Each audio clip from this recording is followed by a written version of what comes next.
Hi there, everyone. Welcome to the Daily Gardener. I'm your host, Jennifer Eveling. It's July 11th. Today is National Rainier Cherry Day.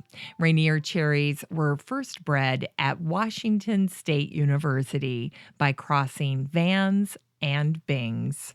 They're one of the most delicate and challenging cherries to grow because of one big drawback: their thin red-yellow skin. This makes them super sensitive to the elements, and they bruise easily. Birds love Rainiers. Watch what happens if you add a few Rainier cherries to your bird feeder. Here's today's brevities. Today, in Fettercairn, Scotland, in 1857, the amateur botanist David Prain was born.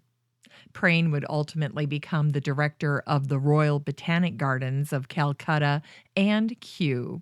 He was sent to Calcutta in 1887 to be the curator of the herbarium. He researched Indian hemp, followed by other crops like wheat and pulses. But his most important work involved the cinchona plantations. The bark of cinchona trees contains quinine, which is used to treat malaria. In Prain's obituary, it said that he had set up a system to send every village in India quinine, saving unnumbered lives. His biggest professional challenge at Kew came not from a plant, but a person. William Purdom was a subforeman at Kew, and he was passionate about making sure that the garden staff was being treated fairly. The discord there stemmed from some of the gardeners at Kew discovering that their positions were only temporary. Having wages well below market levels didn't help either, even though all of this was set in place before Prain assumed the directorship. It fell to him to fix everything. In a magnanimous gesture, Prain worked to get Purdom a spot on the expedition to China that was sponsored by Harry Veach and the Arnold Arboretum.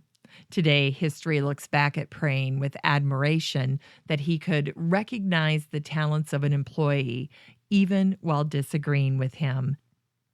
Today in 1941, the Amarillo Daily News ran an article featuring Charles Sumner Lambie, who was a Denver area civil engineer by day and a rare orchid grower by night. Lambie grew up in Pittsburgh, tending his family's garden. He later married Margaret McCandless, and together they raised 9 children. As his engineering firm became successful, Lambie's wife said he turned to the hobby of raising orchids. Mr. Lambie shared an upside that he discovered about greenhouse gardening. He no longer suffered from hay fever as he did when he gardened outside. After sharing the various types of orchids grown by Lambie, the article shared Lambie's method for documenting his plants. Here's what it said. Mr. Lambie has a card index file on each plant. Here's a simple entry. Talisman, 6 inches, December 1938. Christmas, winter bloomer. October to early summer, variable. Flowers large, sepals and petals, light to dark rose, lip dark rich crimson, throat purple with yellow gold veins. Mr. Lambie put a protective canopy over the orchids when they were in bloom, and he sprayed them several times a day.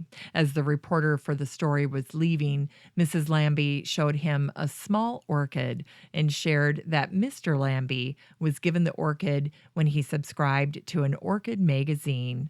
The orchid is called the Charles Lambie Rittenberry Orchid, and it was named for their grandson. And of course, she said, it receives very careful attention.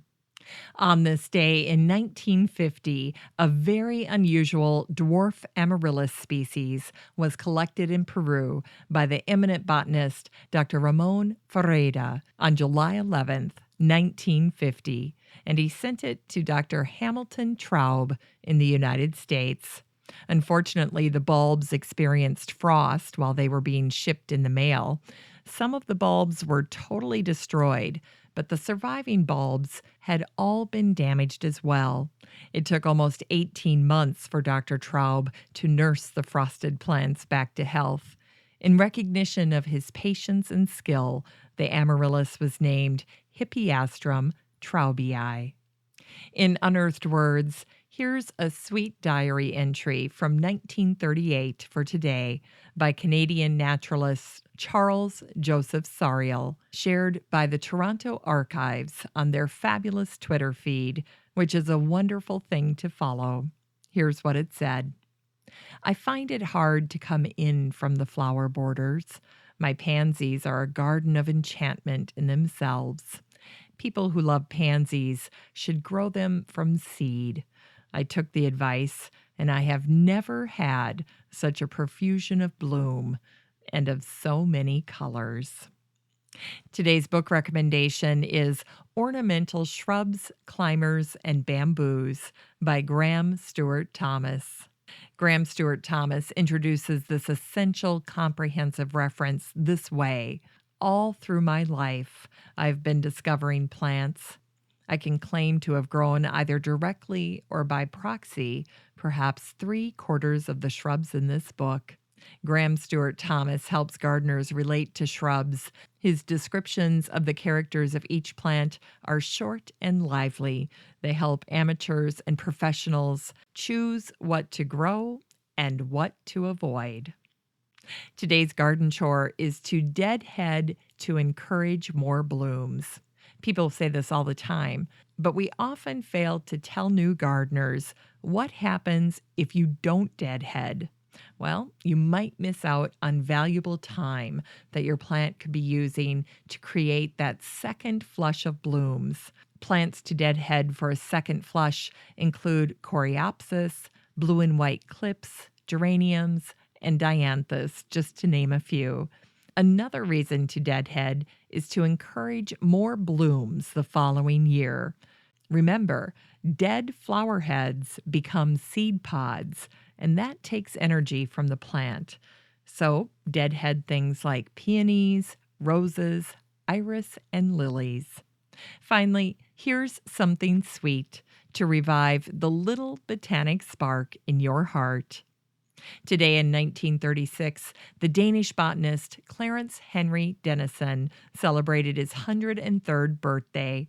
After an adventurous life as a sailor and soldier, he became a professor at the Copenhagen School of Botany, and among his pupils were a little princess who would later become Queen Alexandria, mother of King George of England, and a little prince who would later become King Constantine of Greece. The newspaper reported that the men's Bible class of St. John's Lutheran Church had planned a surprise birthday party, but Dennison winked when he heard that, and the article said, "It's hard to surprise a man who's been around for 103 years." Dennison immigrated to America in 1881. He lived to be 111 years old. Thanks for listening to The Daily Gardener, and remember, for a happy, healthy life, garden every day. The Daily Gardener is produced weekdays in lovely Maple Grove, Minnesota. You can find complete show notes over at thedailygardener.org, and be sure to share the show with your garden friends. You can find The Daily Gardener on all your favorite social media, Instagram, Twitter, and Pinterest, and of course, Facebook. While you're over at Facebook, don't forget to join the Daily Gardener community. Just search for these 3 words, Daily Gardener Community. The group will pop right up, and then request to join. Finally, I want to thank my team at Podfly Productions, where my fabulous editor is Eric Begay. Have a great day in the garden, and we'll see you tomorrow.